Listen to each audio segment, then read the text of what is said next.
Ang susunod na programa ay rated PG. Patnubay at gabay ng magulang ay kailangan sa mga batang manonood. Huwebes ng gabi po ngayon mga kapatid, December 29. At syempre, dalawang tulog na lamang iiwan na po natin ang taong 2011. Pero kami, hindi pa rin po namin kayo iiwan dahil magkakasama kami ngayon sa Juicy. Nina Icy Mendoza. Hello! Direct Joey Reyes. Congratulations po. Shalala! At ang aming prinsesa, Alex Gonzaga. Ganda. Ang ganda-ganda mo. Ang ganda-ganda. Oh, Cindy diba? Crawford. Ang ganda. And James Dean. that's a jacket. Tumiganito, Rebel diba? without a Okay, cause. umpisa na po tayo mga kapatid.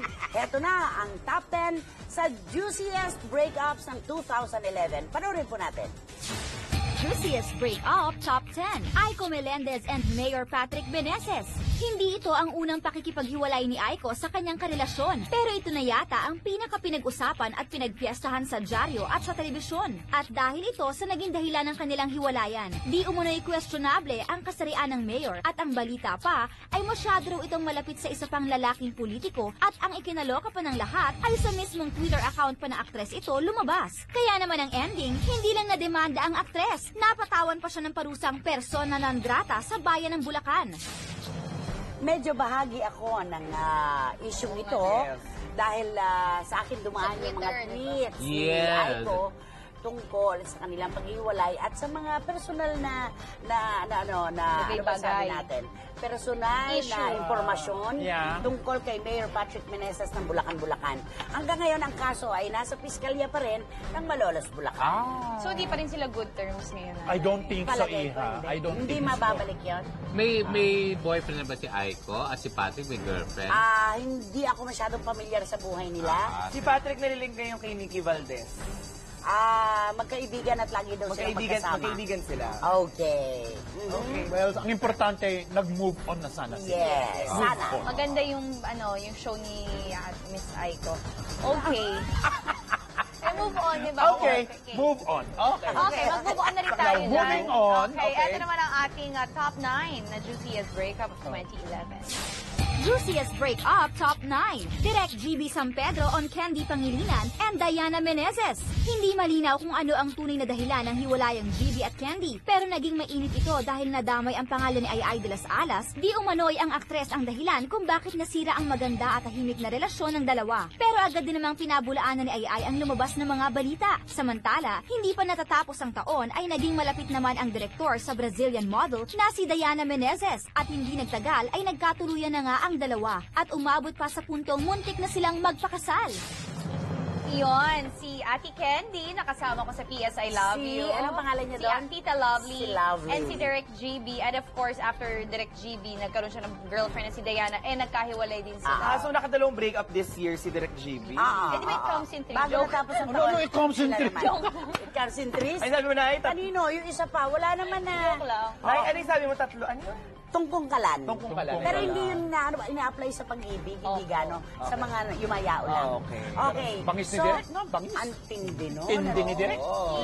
Magulo ito, noon. Ba, ano to, Direk? Sana Wala ko sa akin, Pero alam mo, ako, natutuwa ako kay Ate Candy, nilirespeto ko siya dahil kahit marami tayong naririnig, di ba dun sa bilang kasama ko siya, wala siyang isinasabing anything bad against kay Direk. At or saka kay nung Diana. maghiwalay, si Direk GB at saka si Diana, hindi nakisawsaw si Candy at napakaganda ng Oo, ganun. And okay na kayo. Oo naman, Sabi maganda niya, ka kami. nakatext kayo. Magkatagsa kami, Ay, okay na lahat. okay kami ni Ate Candy. Okay. Anyway, mga ka-freshness, ito na ang juiciest breakups of 2011 top 8. Juiciest Breakup Top 8, Iwamoto and Mickey Ablan. Sino nga ba naman ang makakalimot sa mala-action drama movie na relasyon ni Iwa at Mickey na ilang beses pang naging headline dahil sa pagwawala ng aktres? Pero hindi pa doon natatapos ang drama dahil makailang ulit ding nagtangkang magpakamatay ang kapuso actress dahil sa gulo ng kanilang relasyon ni Mickey. Ngunit imbes na makakuha ng simpatsya ay mas marami pa ang nainis kay Iwa. Kaya ending, lumipad na lamang patungong Japan si Iwa para magpalamig at makalimutan na ng tuluyan ang kanyang ex-boyfriend. Ayan, isa sa pinaka ano yung sabi ni Lady Gaga, bad romance, sa tinutukan natin this year. Pinaka-physical, pinaka-controversial, parang kinapos ng respeto. Ito ba yung sa parking lot? Yung... Habulan. Okay. Nauwi pa sa Action scene. Japan si Nagtatatakbo raw, tumatakbo raw si Iwa, sabi rin ng gwardiya, ba't ka tumatakbo, ma'am? May mahabol sa akin pagkita ng gwardiya, wala naman. Nandong action scene. And ano pa, and, naman si Takes it. and nadawit din kung maalala yung pangalan dito ni Carl Guevara kasi nga meron pa daw di umano na confrontation sa The Tides Bar sa Murato. At ni Jana Dominguez And naman of course, si ngayon. Jana Dominguez. So, isa lang ibig sabihin talaga noon pa, magulo na yung relasyon nila. Pero- Pinagulo pa ng away At pa. saka nagpisikalan. Pero Tsaka di ba alam mo, okay na intense eh? sila magmahalan, intense sila mag-away. Basta intense sila pareha. Okay. Intense na bugbugan. Shalale. Okay. At dito naman sa Juiciest Breakup ng 2011 Top 7. Juiciest Breakup Top 7. Leandro Muñoz and Nadine Samonte. Hindi pa man opisyal na umaamin ng dalawa sa kanilang relasyon, ay lumabas na agad ang balitang nagkahiwalay na sina Nadine at Leandro. At ang dahilan, hindi raw naiintindihan ng kapatid actress ang sitwasyon ni Leandro na kailangan nitong bumalik sa Amerika para asikasuhin ang anak at trabaho niya doon. Unang nagkasama at nagkatambal sina Nadine at Leandro sa drama seryeng The Sister. Kaya naman noong una ay inakala pa ng lahat na pang promo lamang ang kanilang relasyon. Ala, ito yung kay Nadine at kay Leandro na pa. Ako Ang nangihinayang aga-aga. ako. What? Ang aga-aga. Meron na naman ako namataan. Wow! Ano Meron yan? na naman. Saan? Sino? Sa MVP Ball, nakita ko sila no medyo later, late night na. Buti nakita mo pa sila. Oo, kasi may hinahanap ako. Ano kaya? Nakita mo si Kian dun eh. Tino ako, di mo hinahanap ko.